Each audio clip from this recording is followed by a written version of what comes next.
एवं प्रिय विद्यार्थियों, सीधी सटीक बात डॉक्टर रवि शर्मा मधुप के साथ इस वीडियो श्रृंखला में आप देख रहे हैं हिंदी का वैश्विक स्वरूप।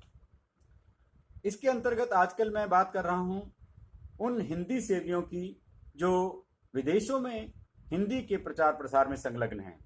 उनमें कुछ विदेशी मूल के हैं जिन पर पिछली बार हमने चर्चा की थी पिछली कड़ी में, और कुछ भारतीय मूल के हैं जो कुछ समय पहले विदेशों में जा बसे या कुछ का जन्म विदेशों में हुआ लेकिन उनके माता पिता पूर्वज भारत से थे। ऐसे सभी हिंदी सेवियों को हम यहाँ पर याद कर रहे हैं। उन सब के नाम लेना संभव नहीं है क्योंकि इनकी तादाद सैकड़ों हजारों में है। मैं यहाँ केवल कुछ नाम लेकर के ना तो किसी का प्रचार करना चाह रहा हूँ ना किसी की उपेक्षा करना चाह रहा हूँ। मेरा उद्देश्य केवल इतना है कि वे लोग जो ये मान के चल रहे हैं कि हिंदी समाप्त हो रही है, हिंदी को कोई पूछता नहीं है और विश्व हिंदी की बातें केवल खोखली बातें हैं, उनकी जानकारी में मैं लाना चाहता हूं कि कितनी बड़ी संख्या में विदेशों में हिंदी में साहित्य रचा जा रहा है, पत्रकारिता संपादन कार्य चल रहे हैं, रेडियो पत्रिकाएं वहां चल रही हैं हिंदी में शिक्षण विश्वविद्यालय स्तर पर जो हो रहा है उसके प्रमाण मैं देने का प्रयास कर रहा हूं। उसी संदर्भ में ये बातें हो रही हैं। जितने नाम मैं ले पा रहा हूं उससे कई गुना नाम छूट जा रहे हैं, लेकिन उन सबसे क्षमा चाहते हुए मैं यहाँ अपनी बात रख रहा हूँ। और मैं आज की इस कड़ी के लिए विशेष रूप से आभार व्यक्त करना चाहता हूँ डॉक्टर आशीष कंधवे का। उन्होंने जो सामग्री मुझे उपलब्ध कराई उस वजह से ये कड़ी इस प्रकार से बन पा रही है, अन्यथा शायद ये ऐसी न बन पाती। और उनका पिछले वर्षों में विदेशों में हिंदी कार्य में न केवल शोध हुआ है बल्कि अनेक देशों में उन्होंने साहित्यिक सांस्कृतिक भ्रमण आयोजित किए हैं, जिसमें बड़ी संख्या में भारतीयों को उन्होंने विदेशों में ले जाकर दिखाया कि किस प्रकार से हिंदी में वहाँ कार्य हो रहा है। वहाँ के विश्वविद्यालयों में वहाँ की संस्थाओं के अध्यक्ष आदि को बुला करके वे ये कार्य कर रहे हैं। तो उनको मैं पुनः एक बार अपनी तरफ से हार्दिक बधाई देता हूँ। और अब हम बात कर रहे हैं विदेशों में हिंदी सेवी। तो हम सबसे पहले चलते हैं अंग्रेजी के गढ़ इंग्लैंड की ओर। और जैसा कि हम सब जानते हैं इंग्लैंड में जिस तरह की स्थितियां 19वीं शताब्दी में थी, वहां पर अंग्रेजी किस तरह से महत्वपूर्ण थी। और अंग्रेज जब भारत में आ गए तो अंग्रेजों ने भारत में आने के बाद हिंदी के महत्व को समझा और बड़ी संख्या में वे अंग्रेजी मूल के विद्वान भारत में आए और उन्होंने यहाँ पर हिंदी भाषा उसकी बोलियों को समझने का, उनका व्याकरण समझने का, लिखने का प्रयास किया और साहित्य रचना की, अनुवाद किए। ये बहुत सी बातें हम पिछली वीडियो में कर चुके हैं। उसमें हमने कई नाम भी लिए, जॉर्ज ग्रियर्सन का नाम हमने लिया उसमें रूपर्ट स्नेल जो आधुनिक दौर के हैं या अन्य अनेक विद्वान हैं, तो मैं अभी दोबारा उसको नहीं दोहराना चाह रहा। हम बात कर रहे हैं इस समय कुछ और विद्वानों की जो भारतीय मूल के हैं। इनमें आज के दौर में सबसे बड़ा नाम है श्री कृष्ण कुमार का। कृष्ण कुमार जी इंग्लैंड में हिंदी के भीष्म पितामह यदि हम उन्हें कहें तो कोई अतिशयोक्ति नहीं होगी, क्योंकि हिंदी के प्रचार प्रसार में वे तन मन से समर्पित हैं। और उनके बारे में मैं आपको बताना चाहूंगा कि इंग्लैंड में जो सबसे महत्वपूर्ण हिंदी सेवी संस्था है उसका नाम है गीतांजलि बहुभाषी संस्थान। उसके अध्यक्ष के रूप में आप कार्यरत हैं। 84 वर्ष की अवस्था में भी आप उसको लेकर सक्रिय हैं। और IIT मद्रास से आपने इलेक्ट्रिकल इंजीनियरिंग की उपाधि प्राप्त की, लेकिन मन में आपके हिंदी बसी थी, भारत बसा था, भारतीय संस्कृति बसी थी, इसलिए आपने इंग्लैंड में भी रह करके हिंदी के प्रचार प्रसार के दायित्व को संभाला। एक और नाम डॉक्टर धनी राम प्रेम को मैं यहाँ इस रूप में लेना चाह रहा हूँ कि उनकी लिखी हुई कहानी डोरा ये चांद पत्रिका के मई 1929 अंक में प्रकाशित हुई थी। और जो लोग उस समय के पत्रकारिता से परिचित हैं वे जानते हैं कि उस दौर की सबसे महत्वपूर्ण पत्रिकाओं में से एक थी चांद। डॉक्टर धनीराम प्रेम पेशे से चिकित्सक थे। स्कॉटलैंड में इनके अपना क्लिनिक था और यह कहानी इतनी महत्वपूर्ण मानी गई कि उस समय के उद्भट विद्वान आचार्य हजारी प्रसाद द्विवेदी ने इसकी समीक्षा लिखी। और उस समय की एक और महत्वपूर्ण पत्रिका आपको मालूम है महावीर प्रसाद द्विवेदी जी ने जिसका संपादन 17 वर्ष तक किया था, सरस्वती पत्रिका में इस कहानी को साभार प्रकाशित किया गया। इसे हम हिंदी की प्रारंभिक कहानी जो इंग्लैंड में रची गई उसमें शामिल कर सकते हैं। आधुनिक काल में हम देख रहे हैं कि पद्मेश गुप्त वहां एक पत्रिका प्रकाशित करते हैं जिसका नाम है पुरवाई। इस पत्रिका के माध्यम से वे हिंदी का प्रचार करते हैं, अनेक आयोजन करते हैं, अनेक संस्थाओं से वे संबद्ध हैं। एक और बड़ा नाम है श्री तेजेंद्र शर्मा। तेजेंद्र शर्मा कथा यूके और के साथ संबद्ध हैं और इंदु शर्मा स्मृति कथा सम्मान ये प्रतिवर्ष उन हिंदी सेवियों को देते हैं जो हिंदी को विश्व में प्रचारित करने के लिए कथा के माध्यम से कार्य करते हैं। तेजेंद्र शर्मा स्वयं बहुत अच्छी कहानियां लिखते हैं, बहुत अच्छा उनका प्रस्तुतिकरण करते हैं, जीवंत प्रस्तुति देते हैं तेजेंद्र शर्मा जी कहानियों की।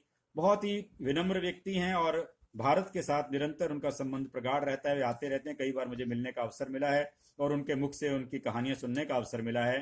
तेजेंद्र शर्मा जी हिंदी का इस समय महत्वपूर्ण कार्य विदेशों में कर रहे हैं।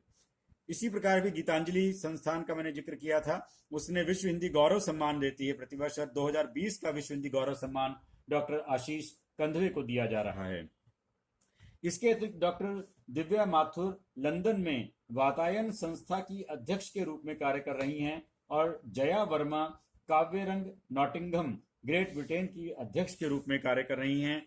वहीं डॉक्टर सत्येंद्र श्रीवास्तव, नरेश भारतीय, डॉक्टर अचला शर्मा, वे भी हिंदी के प्रचार प्रसार में कार्यरत हैं। एक और नाम युवा प्राध्यापिका डॉक्टर रेखा बंसल, ये कैम्ब्रिज विश्वविद्यालय में कार्यरत हैं संस्कृत विभाग में। और डॉक्टर आस्था नवल का नाम डॉक्टर आस्था नवल एक और नाम है कैम्ब्रिज विश्वविद्यालय में, वे भी हिंदी प्राध्यापन कर रही हैं, बहुत अच्छी कवित्री हैं, साहित्यकार हैं। और डॉक्टर राखी बंसल आधुनिक साहित्य यूके जो पत्रिका है भारत और यूके से एक साथ प्रकाशित होती है, उसका प्रबंध संपादन 2 वर्ष से देख रही हैं। तो इस प्रकार ये युवा प्रतिभाएं डॉक्टर राखी बंसल, आस्था नवल, ये भविष्य के संबंध में आशा जगाती हैं कि इंग्लैंड जैसे अंग्रेजी भाषी देश में हिंदी का भविष्य उज्जवल है। अब हम चलते हैं अंग्रेजी के दूसरे गढ़ अमेरिका की ओर। हम सब जानते हैं कि अमेरिका इस समय विश्व में महाशक्ति का दर्जा प्राप्त कर चुका है और यहाँ पर स्वाभाविक रूप से अंग्रेजी का बोलबाला है। लेकिन गुलाब खंडेलवाल जी, स्वर्गीय, अभी उनका देहांत हुआ कुछ वर्ष पूर्व, स्वर्गीय गुलाब खंडेलवाल जी जैसे हिंदी के प्रति समर्पित निष्ठावान हिंदी सेवियों के कारण हिंदी वहां फली फूली है। उन्हें यदि हम अमेरिका में हिंदी के भीष्म पितामह कहें तो कोई बड़ी बात नहीं होगी। इसी प्रकार रामेश्वर अशांत, अंजना संधीर, उषा प्रियंवदा बहुत चर्चित साहित्यकार हैं सारे। सुषम बेदी, अभी हाल ही में इनका भी देहावसान हुआ है। डॉक्टर विजय कुमार मेहता बहुत अच्छा काव्य लिखते हैं, खंड काव्य इनके मैंने पढ़ने का अवसर मिला है, उनसे मेरी चर्चा भी रही है। इला प्रसाद, अंशु जौहरी, विजय कोलहटकर, अमरेंद्र कुमार, सौमित्र सक्सेना, उषा देवी, सुधा ढींगरा, अनूप भार्गव, अनेक ऐसे नाम हैं जो अमेरिका में कार्य कर रहे हैं। इन्हीं नामों में मैं अनूप भार्गव जी वहाँ झिलमिल संस्था न्यू जर्सी में उसके अध्यक्ष के रूप में कार्य कर रहे हैं। प्रोफेसर नीलू गुप्ता के बारे में मैं आपको बताना चाहूंगा। ये कैलिफोर्निया विश्वविद्यालय में कई सालों से हिंदी का अध्यापन कर रही हैं और पीएचडी स्तर तक अंग्रेज विद्यार्थियों को ये हिंदी से जोड़ती हैं और हिंदी संस्थान कैलिफोर्निया की अध्यक्ष के रूप में कार्य कर रही हैं। इसी प्रकार अमेरिका में अंतरराष्ट्रीय हिंदी समिति के अध्यक्ष हैं शेर सिंह जी और एक संस्थान है पंडित तिलक राज स्मृति न्यास, उसके अध्यक्ष हैं श्री इंद्रजीत शर्मा, बहुत ही विनम्र और साहित्य सेवी हैं, साहित्य प्रेमी हैं, हिंदी प्रेमी हैं। इंद्रजीत शर्मा भी अपने स्तर पर हिंदी का प्रचार प्रसार कर रहे हैं, प्रोत्साहन दे रहे हैं हिंदी साहित्यकारों को विभिन्न तरीकों से। डॉक्टर सीमा खुराना येल विश्वविद्यालय में ये हिंदी में शिक्षणरत हैं। अब हम चलते हैं एक और महाशक्ति की ओर जिसे हम रूस के रूप में जानते हैं और हम सब जानते हैं कि रूस की क्या ताकत पहले भी थी और आज भी है। वहाँ आपको मालूम है कि हिंदी के प्रति वहाँ के विद्वान आकर्षित होते रहे हैं। हमने पिछली वीडियो में चर्चा की थी येरेन्निकोव और वारान्निकोव आदि के संबंध में और कितना कार्य वहाँ पर हो चुका है हिंदी में। और आपको शायद कुछ लोगों को याद होगा कि वहाँ से बहुत अच्छी पत्रिकाएं हिंदी में प्रकाशित हुआ करती थी, जिसमें सोवियत नारी जैसी पत्रिका थी, सोवियत संघ जैसी पत्रिका थी और इसी प्रकार वहाँ पर पीपल पब्लिशिंग हाउस पीपीएच था। वो बहुत अच्छी पत्रिकाएं, पुस्तकें हिंदी में अनुवाद करके रूसी साहित्य की हमें देते रहे हैं। और हिंदी सिनेमा ने सोवियत संघ के सामान्य व्यक्तियों को हिंदी से जोड़ा, भारतीय संस्कृति से जोड़ा, भारतीय जनजीवन से जोड़ा और इस कार्य को आगे बढ़ा रहे हैं श्री रामेश्वर सिंह जो अध्यक्ष हैं दिशा संस्था के। ये रूसी भारतीय मैत्री संघ मॉस्को में स्थित संस्था है, उसमें रामेश्वर सिंह अध्यक्ष के रूप में कार्य कर रहे हैं। प्रोफेसर शाहिदा अजरबैजान विश्वविद्यालय बाकू में कार्यरत हैं और रूपाली हिंदी चेयर बाकू में कार्यरत हैं। कृष्णा रॉय मास्को में कार्यरत हैं। और ये कुछ नाम हैं जो रूसी हैं और उनके उच्चारण में थोड़ी सी परेशानी हो सकती है मुझे।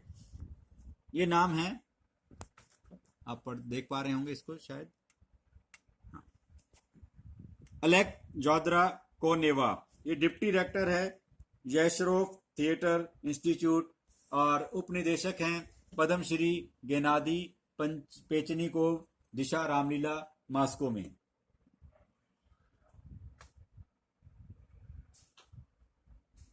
नादेजा सिंह उपाध्यक्ष हैं रूसी भारतीय मैत्री संघ मास्को में। प्रोफेसर खोखलोना ल्यूदमिला हिंदी विभाग मानविकी विश्वविद्यालय मास्को में कार्यरत हैं। Professor Evgenia Vanina academy of science and oriental studies RAS Moscow में कार्यरत हैं।